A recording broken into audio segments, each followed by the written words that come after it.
যাদের নীল নাম তারা হয়তো খুব খুশি হয়ে যেতে পারে, সাথে চক্র আছে, পুরাটা আছে।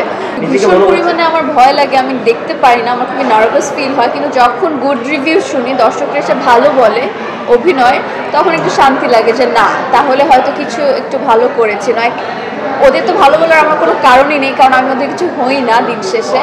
যেহেতু ভালো বলছে তাহলে সামথিং কিছু একটা ভালো করেছে। আমি ঈদের প্রথম দিনে আমার ফুল ফ্যামিলি নিয়ে আমি মুভি দেখেছি বসুন্ধরায় গিয়ে।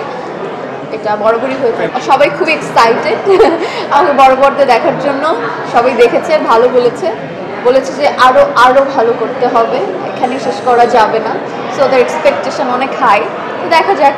আমার কাছে আসলে খুবই ভালো লাগছে, কারণ প্রথম যেদিনকে ঈদের দিন আমি হল ভিজিটে গিয়েছিলাম, আমি আগেও বলেছি, দর্শকরা যখন সিনেমা দেখছিল, আমি সিনেমা দেখতে পারিনি অতটা ওভাবে, কিন্তু আমি প্রত্যেকের রিয়াকশন দেখছিলাম যে কেমন কি প্রতিক্রিয়া দেয় আসলে ওরা।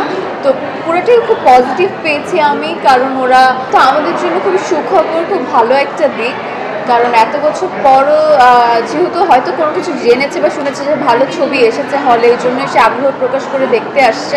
এবং যারা যারা এখনো পর্যন্ত হলমুখী হয়নি, যারা খুব আপনি বললেন যে এরকম অনেক বছর হয়েছে, বৃদ্ধরা যারা আছে বা যারা আসতে পারছে না, আমি বলি যে ফ্যামিলি, এটা সন্তানদের দায়িত্ব আসলে, মা বাবা বা যারা সিনিয়র পার্সন আছে তারা তো আসলে চাইলেই হলমুখী হয়ে চলে আসতে পারবে না, বা কোন সিনেমাটা দেখা উচিত এতটুকু হুট করে তারা বুঝতে পারবে না। তো আমি বলবো যে যারা ফ্যামিলি মেম্বার্স আলাদা আছে, সন্তানদের উচিত মা বাবাকে নিয়ে এসে সিনেমা দেখানো, এবং ভালো ভালো সিনেমাই হচ্ছে প্রত্যেকটা, সেটাই দেখো। আমার কাছে মনে হয় যে ঈদে সবাই মনে করে যে প্রচুর সিনেমা বা আমার সিনেমা আসলে হয়তো খুব সবাই চলবে, যেহেতু ঈদের মানুষের ভিড়টা একটু বেশি থাকে সিনেপ্লেক্সে, সিনেমা হলে, যে প্রত্যেকটা সিনেমাই হয়তো রান করবে, ব্যাপারটা আসলে এরকম না। ঈদ বাদে আরও যে সময়গুলো এমনি আছে, ওই টাইমেও যদি সিনেমা দেয়, আমার মনে হয় ভালো গল্প হলে, ভালো কন্টেন্ট হলে মানুষে অবশ্যই যাবে। তো কেউ কাউকে আটকে রাখতে পারবে না। তো আমার মনে হয় যে পরবর্তীতেও যে তারা যদি সিনেমা দেয় সেটাও চলবে। এখন রেশারেশি করে মারামারি করে যে না আমার ঈদেই দিতে হবে, দেখো দিন শেষে আমার কাছে মনে হয় যে কতগুলো সিনেমা হল নেয়নি বা ওরা দিতে পারেনি, এরকম অনেক হয়েছে। সো এই রেশারেশিটা আই থিঙ্ক বন্ধ হওয়া উচিত। এই ঈদেও তো প্রচুর পরিমাণে অ্যাকশন সিনেমাই হচ্ছে, যতগুলো বেরিয়েছে অ্যাকশনই তো আমি দেখছি, ভায়োলেন্স ছাড়া কি আর কিছু আছে? আমাদের সিনেমাটাতে মনে হয় শুধু ভায়োলেন্স নেই বলতে গেলেই চলে, বা একটু একটু কম আছে।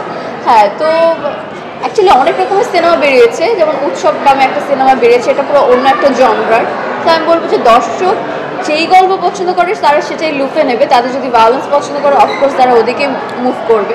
তো এখন এই দ্বিতীয় দিনে এসে আসলে বোঝা যাচ্ছে না যে কোনটা ক্লিক করবে।